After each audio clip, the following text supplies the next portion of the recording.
Hi guys, welcome to Rossi Audio again.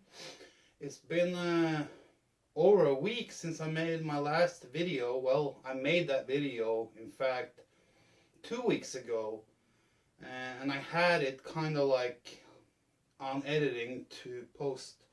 And when this happened, I was like, okay, I might as well post it because I'm not going to be able to make too many videos right away. The video I'm gonna make today so you can watch is kind of like a two-split video. It's gonna be about Czerwinski, old school Czerwinski in a new type of clothing. Okay, I'm not saying it's gonna be called Czerwinski. I'm not saying it's Czerwinski. I'm not saying that it has anything to do with Czerwinski. But it's based on the old school Czerwinski philosophy, okay? With a twist, and of course, with a development. And as time has gone by, of course, things have changed. So even though it's based on the old philosophy of Czerwinski, it has some more modern attributes to it and solutions and stuff like that. And you're probably going to ask me, what am I talking about? Well, I'm talking about this. Some of you guys have known it for a while. There's been a group that I started where I have about 45 members, who is kind of like my inside group of people that I feel how they are. And they're the ones close to me on Facebook in these groups. Very active. They comment on a lot of things, and I respect those people a lot and their opinions. And that's why they will be playing a crucial role in the development of the Bad Dog Speakers. Bad Dog Speakers has no ties to no other brands, no ties to Czerwinski, no ties to anyone. Although I'm not making the drivers myself, I buy the drivers from other manufacturers. And like I have stated, I will be using a lot of different drivers in a lot of different models. I have made videos before, I have made the publications before, I come with updates. But this is kind of like the last update now before things starts to take off. If I get medically cleared tomorrow, there's some stitches that have to be removed and all that stuff, and they have to check a few knuckles. They think there are some hairline fractures. But if I'm medically cleared to start using this arm again and this hand again, things will start to move along pretty rapidly. I've showed you guys already that I have made some cabinets already for the smallest one that I'm going to call the puppy. I have already painted them. What's left to do here now is the front and back baffle and put the drivers in and the port and of course the connector. So that's the prototype for the puppy.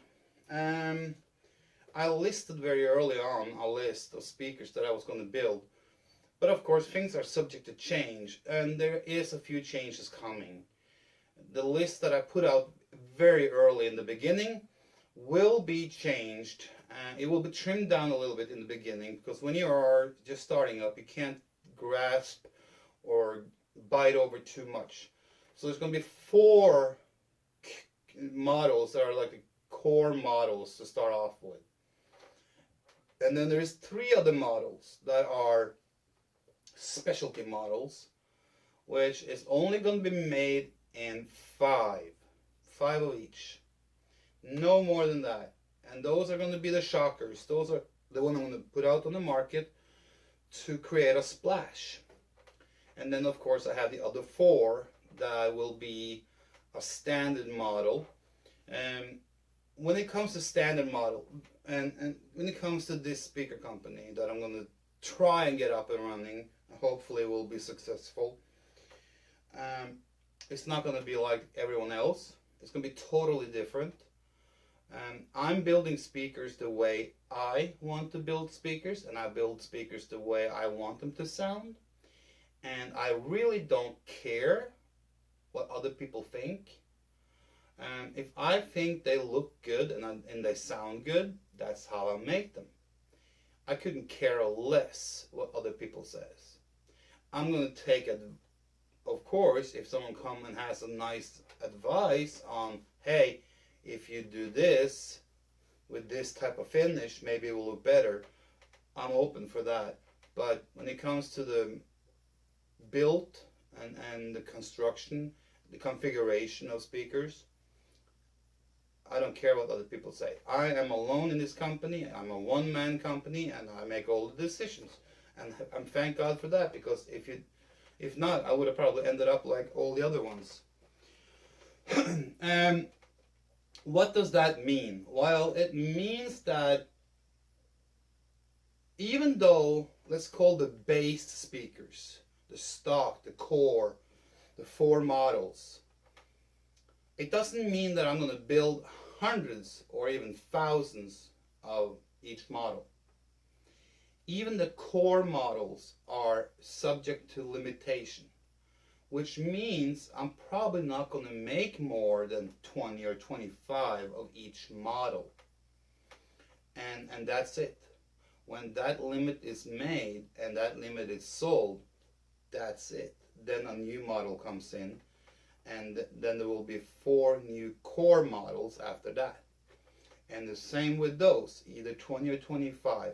And that's how I'm going to keep it. Every time there's a new core model of 4 different models, there's no more than 20 or 25 made out of each pair or each model. It is to keep the limitation down. I don't just want my speakers to sell as any other speaker. You know, they make thousands of these speakers, and they just pump them out and everyone got them, and there's nothing to it. My speakers are special. They're hand built most of the time, and they're built by me every time. And like I said, I might use different drivers in the different models. And I am not set on using one type of driver from one company. I have many companies that I have talked to that are willing to supply me with parts, drivers, crossovers, everything. So I build the cabinets and I install the drivers, the ports, the connectors, the connector plate. I have people making the crossovers for me. Why? Because I need to save time. That means that I'm only choosing the best ones. I choose the suppliers that can supply me the very, very best. And most of the models that I'm building is way better than the average, and it will reflect on the price. Do not expect that my speakers will compete against a $49 speaker or a $100 speaker that you can buy at Best Buy or Walmart or Kmart, Target or whatever. That's not the type of speaker I'm building, and if that's the type of speaker you're looking for, then I'm not the right company for you, and I'm not the right builder for you. All my speakers are built with the highest quality in mind. And when it comes to wood construction and cabinet construction, glued, screwed. No nails. I always glue and I screw. I use big screws, long screws, and I screw every joint. And I glue every joint. I seal every joint. And when it comes to drivers, I use drivers that are mainly, you can't get away from China completely, but I use mainly American made or European made or Brazilian made. Brazil has some awesome companies that makes drivers and crossovers. So But every now and then, of course, you will have to use some brands that are good. They are located here in the United States, but they have manufacturers overseas. And I have tested a lot of drivers that have been made in China, so I know which one is to toss away and which one is to keep. A very good example is Parts Express. They have some good brands that are well-known brands that manufacture some of their drivers in China, but they are being manufactured by such a strict rule, demand, quality inspections, so it's no problem. So sometimes, of course, some of the drivers will be made in China, but most of the time, made in the United States or somewhere in Europe or in Brazil. That's where most of the drivers comes from. When it comes to testing,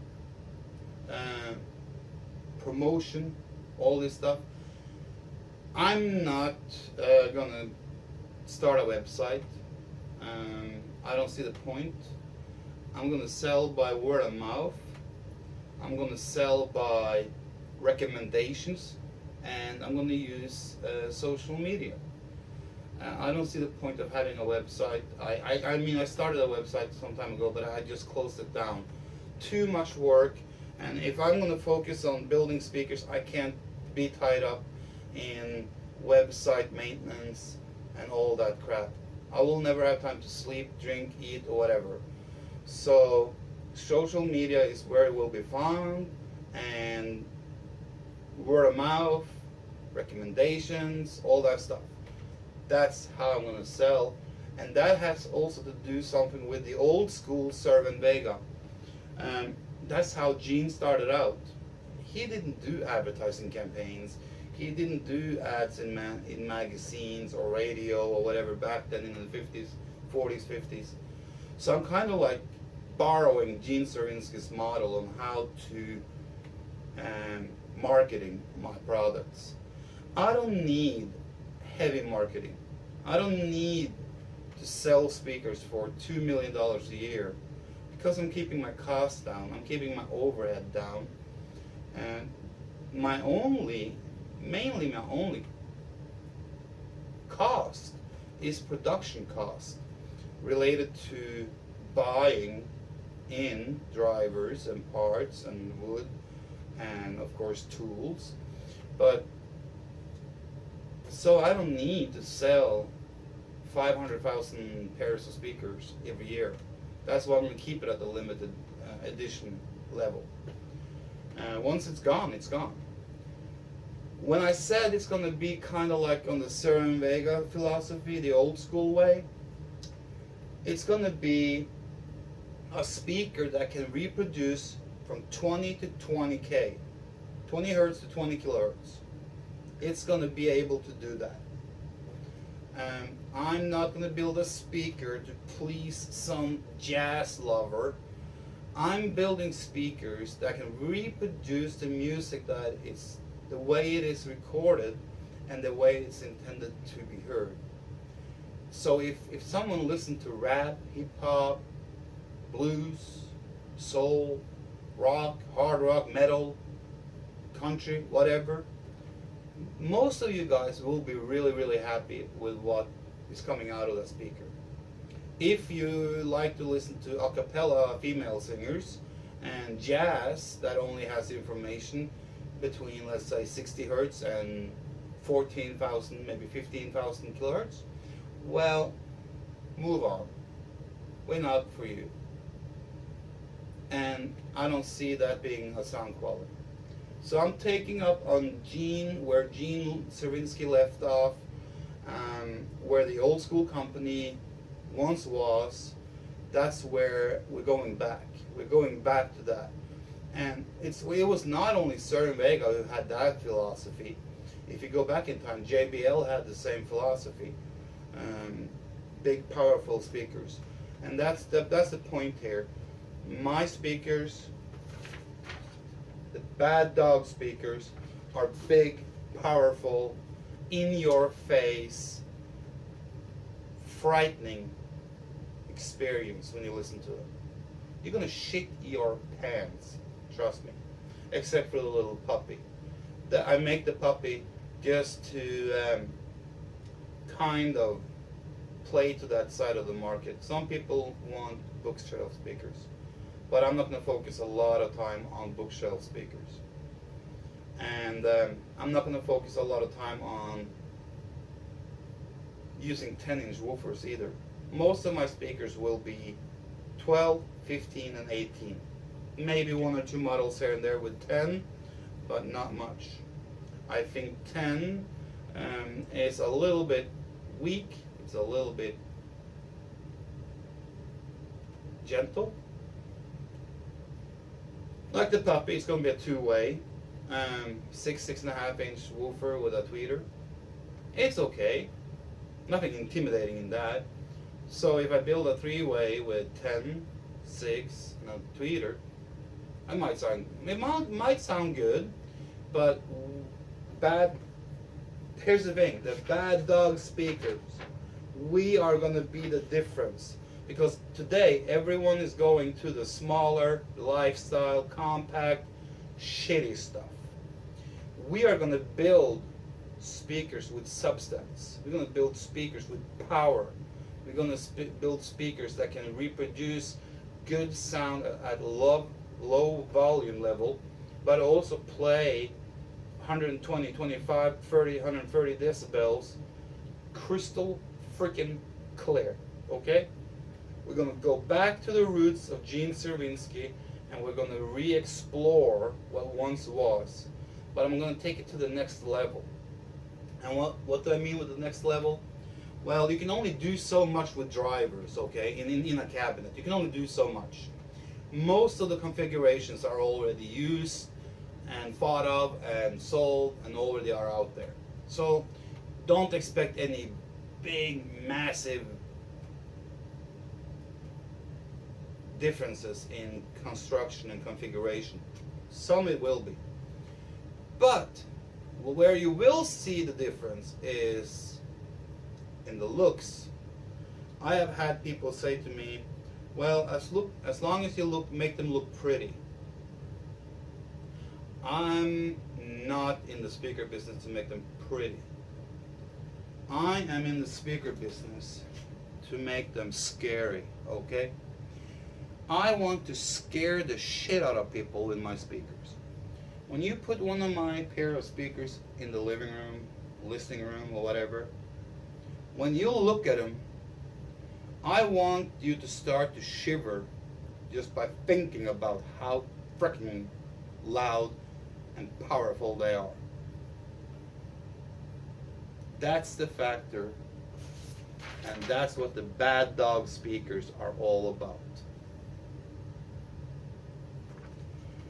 We are not here to please people. We are here to freaking scare their shit out. We're going to make speakers that you never thought was possible in a home setting, okay? We're going to combine huge bottom power. We're going to combine that with clear, crystal clear mid-range with a smooth and blending tweeter. The sound is going to be a total euphorium, or whatever you call it. It's going to be the next good thing to an orgasm, okay? So the puppy is just to kind of like comfort one part of the market. And they're probably going to be the best seller. In my mind, they will probably be, because they're going to be cheaper and smaller and not intimidating. But if you buy the bigger models that I have planned, then they will come with a warning. So just wait and see. There's some scary things coming. Scary stuff.